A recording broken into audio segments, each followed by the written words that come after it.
In a world that never stops buzzing, where notifications never sleep and the pressure to stay online is relentless, the ability to disconnect has become a lost art. But here's the truth most people never realizing: when you are always connected to the world, you often lose connection with yourself. Growth, peace, insight, and creativity are not born in the noise. They are nurtured in silence. The purpose of disconnecting isn't isolation. It's rejuvenation. When you pull away from the noise, even briefly, you gain clarity, restore your energy, and return with greater focus. You don't need to escape life to recharge. You just need to escape the distractions that drain your spirit. The most successful people understand this. True power comes from intentional rest, deliberate silence, and structured solitude.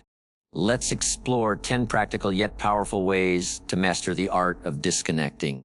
The first 60 minutes of your day are not just important. They're sacred.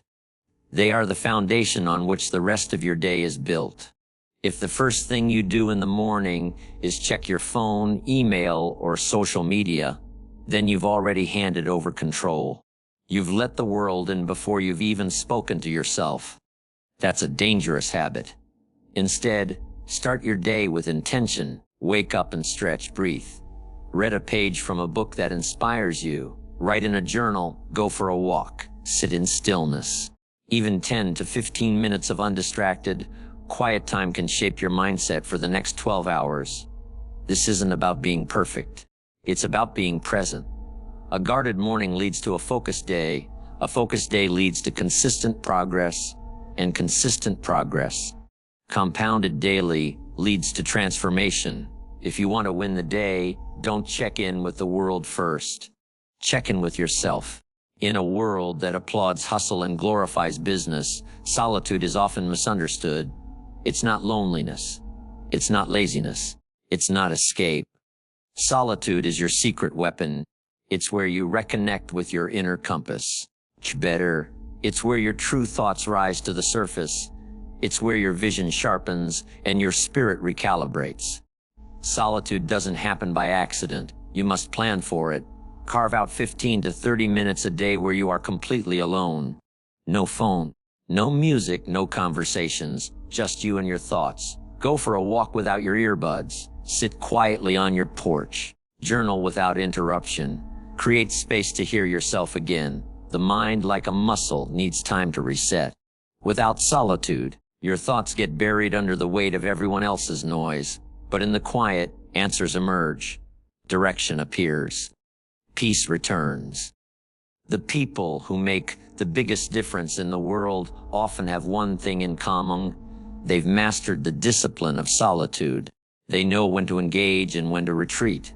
Learn to schedule solitude daily. It's not a luxury, it's a necessity. Every beat, buzz, and vibration might seem harmless, but they're slowly draining your focus, rewiring your brain for constant interruption. Notifications are like little taps on the shoulder every few minutes. Over time, they rob you of your concentration, your peace, and your ability to dive deep into meaningful work. Here's a simple truthing: not every message is urgent. Most things can wait. But your goals, your peace of mind, and your focus, they can't. Take control of your digital life by disabling all non-essential notifications. Turn off social media alerts, stop email previews, set specific times during the day to check messages and updates, and stick to those windows. This is not about being unavailable. It's about being intentional. When you reduce noise, you increase clarity. When you're not constantly reacting, you can start proactively building. You'll find your mind becoming quieter, your creativity rising, and your stress decreasing. You're not meant to live in a state of constant alert. Choose silence. Choose presence. Let the world wait. Your purpose is worth more than a ping. You need rest, not just physically, but mentally and emotionally. Yet so many people spend their final waking hours scrolling, clicking, consuming more information than their minds can process. No wonder they wake up tired. No wonder sleep feels shallow. No wonder their dreams feel further and further away. A digital curfew is a boundary you set with your devices. Pick a time, maybe 8 p.m., maybe 9:30 p.m., and deciding after this, screens go off. Replace scrolling with reflection, replace endless input with deep rest. Read a book, take a walk, write down your thoughts, sit in silence. Let your mind slow down. Your brain is not a machine. It needs recovery. If you don't disconnect at night, you carry the stress, anxiety, and noise of the day into your sleep. But when you unplug, you sleep deeper. You dream better. You wake up sharper. A digital curfew might feel strange at first, but stick with it. Within days, you'll start to feel lighter, more focused, more grounded. Remember, your best ideas won't come when you're wired into the world. They'll come when you're connected to your soul. In the pursuit of staying connected to everything, we often lose connection with the things that matter most. Our values, our families, our inner selves. And here's the paradox: sometimes the only way to truly reconnect is to first disconnect. When you put down your phone, you pick up presence. When you turn off the noise, you tune into what really matters. Look people in the eyes. Listen without waiting to reply. Engage in moments without the urge to document them. True connection is not digital. It's human. Whether it's a bed or whether it's a dinner with loved ones or a few moments of personal reflection. Learn to step away from the world to step into deeper connection. Your relationships will grow. Your mind will settle. Your joy will multiply. You were not created to be a machine. You were created for meaning, for connection, for contribution. And those things require your full attention, not split between 17 tabs and 12 alerts. Disconnect to reconnect. It may be the most powerful thing you do today. Here is the continuation and completion of The Art of Disconnecting, Daily Guidance. With the remaining 5 expanded points, each at approximately 300 and slot words, in the style of Jim Rohn without naming him Koo, your brain has a limit. It doesn't matter how strong-willed or disciplined you are. Mental energy is a finite resource. Every decision, every distraction, every piece of information you absorb throughout the day drains some of your bandwidth. And if you allow the trivial to consume your energy, you won't have any left for the meaningful. Protecting your mental bandwidth means guarding your mind like a fortress. Be selective about what you consume.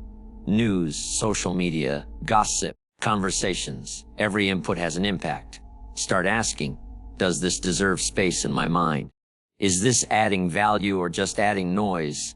This doesn't mean you live in a bubble. It means you live with purpose. When you protect your bandwidth, you start making better decisions, thinking more clearly, and executing your goals with less resistance. You eliminate the fog that clouds your vision and find energy that used to be buried under distractions. You can't control what happens in the world, but you can control what you allow into your world. Treat your mind like your most valuable asset, because it is. Guard it, respect it, protect it from the unnecessary. The sharper your focus, the faster your progress. Boredom isn't the enemy, it's the gateway. We've been trained to fear stillness, to instantly escape any quiet moment with a quick scroll, a click of video. But in doing so, we've robbed ourselves of one of life's most powerful mental states, creative boredom. When the mind is bored, it begins to wander. And in that wandering, it discovers, it creates, it connects dots you didn't even know existed. That business idea, that insight about your life, that creative spark. It won't come while you're buried in distractions. It will come in the stillness. Learn to sit with the discomfort of doing nothing. Let your thoughts wander without judging them. Allow your brain to breathe. Give yourself permission to be bored. And don't rush to fix it.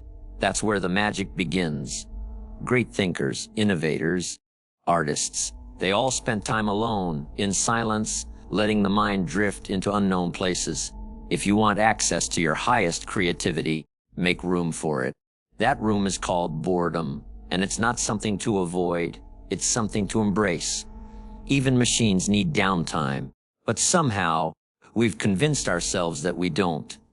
We wear business like a badge of honor, as if running ourselves into the ground is a sign of commitment. But the truth is, the most committed people know when to rest. They unplug before they break. Recharging doesn't mean abandoning your responsibilities. It means honoring your energy. Take 15 minutes in the middle of the day to walk, stretch, breathe deeply. Take one day a week to unplug fully. No work, no calls, no endless obligations. Just time to breathe, to live. You don't become more productive by doing more. You become more productive by managing your energy wisely. Burnout doesn't come from doing too much. It comes from doing too much without recovery. Think of it like this. A rested mind makes better decisions. A recharged body works faster and with more clarity. And a peaceful soul is more magnetic, more joyful, more impactful. Unplug, reset, then return. Not depleted but recharged. That's how you go farther faster and with more grace. Here's a rule that will change your life. Just because someone can reach you anytime doesn't mean they should. Technology has made us available 24/7. But just because it's possible doesn't make it healthy. If you want to protect your time, your energy, and your peace, you must set firm boundaries with your devices. Start by defining when you are, and are not, available. Let your phone work for you, not the other way around. Use do not disturb modes. Block out focus hours.